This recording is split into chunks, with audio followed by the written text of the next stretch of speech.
most fun of all was this part that I got to do on an episode of General Electric Theater. The guy who was directing it also ran an acting class, which my dad took, a guy named Sherman Marks. So he ran this acting school. And I think I had even been down there and observed a little bit. But anyway, he cast me in this part.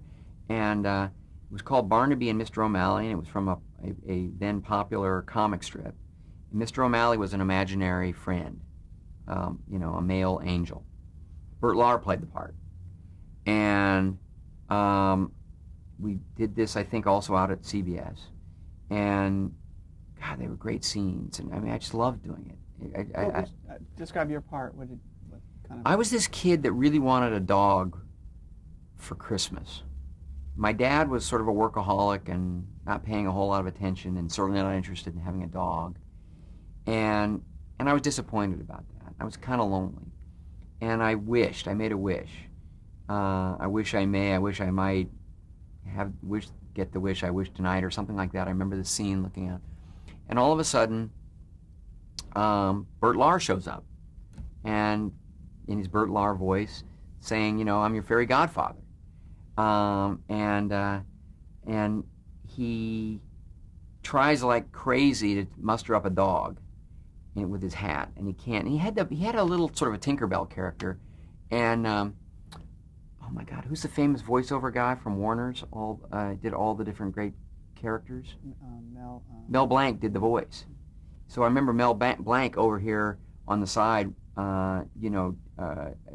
doing the character, and with a microphone, and he would also do some of the Warner Brothers characters for me. Was this one live or was this one filmed? No, it was taped. Mm-hmm.